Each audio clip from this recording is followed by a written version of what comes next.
एक सच्ची घटना बताता हूँ। एक डॉक्टर था, वो लोगों को ठीक करने के लिए अपने प्राणों तक की बलि दे दे ऐसा काम करता था। तो जिस एरिया में रहता था कई जगहों पे उसकी कार नहीं जा सकती थी, तो उसको पैदल जाना पड़ता था। एक दिन पूरे दिन मेहनत की, रात को थक के चूर होके 12 बजे आके सोया और रात को 2 बजे उसके फ़ोन बजा।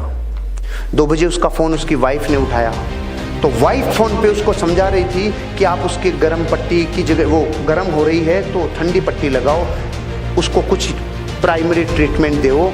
इतने में इसकी चेतना ने इसको आवाज़ दी, कौन है? कि एक माँ है जिसकी बेटी बीमार हो रही है। उसकी चेतना ने पकड़ लिया कि कोई मेरे को याद कर रहा है। फिर उसने क्या किया, उसने पूछा कि कितनी प्रॉब्लम है, कि बुखार 104 डिग्री प्लस है। खड़ा हो गया, अपना बैग उठाया और चालू हो गया रवाना। वहाँ तक पैदल जाना था। तो जाते टाइम एक सुरंग थी, सुरंग में से जाते टाइम एक आदमी ने उसको आवाज़ दी, डॉक्टर। वो रुक गया। माचिस है क्या? तो उसने अपना बैग रखा, माचिस तिल्ली जलाई और उसकी सिगरेट जला दी। जलाते टाइम इसका चेहरा देखा, चला गया। फिर जब वापस आ रहा था उस लड़की का इलाज करके, वापस उसने पूछा, डॉक्टर माचिस है क्या? इसने फिर नीचे बैग रखा, माचिस की तिल्ली जलाई और इसकी सिगरेट जला दी। फिर भी चेहरा देखा, आगे चला गया। रात को 4 बजे 5 बजे जाके सोया।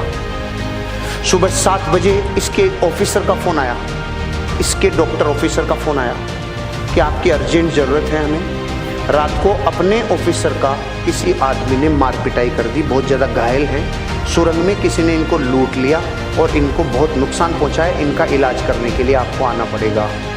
तो पहले तो डॉक्टर ने जाके सुबह 7 बजे उसका इलाज किया अपने ऑफिसर का, और फिर पूछा कि इसका ये किसने किया? तो उन्होंने कहा कि जिसने किया था सुरंग में ये काम, उस आदमी को हमने पकड़ लिया, पुलिस के हवाले कर दिया। तो उसने कहा मैं उससे मिलना चाहता हूँ। ये गया और जेल में जाके देखा तो वो वही आदमी था जिसकी रात में इसने सिगरेट जलाई थी।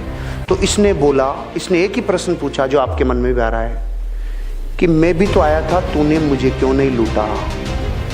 उसका जवाब सुन के मेरी जमीन निकल गई कि मैं तेरे को लूटता भी और तेरे को कूटता भी, लेकिन जब भी तू आया मेरे पास तो तू अकेला नहीं था, तुम 2 थे, और मैं अकेले को लूटता हूँ, 2 को नहीं लूटता। अब मैं आपसे पूछ रहा हूँ, दूसरा कौन? वो देवीय शक्ति थी जो उसकी मदद कर रही थी।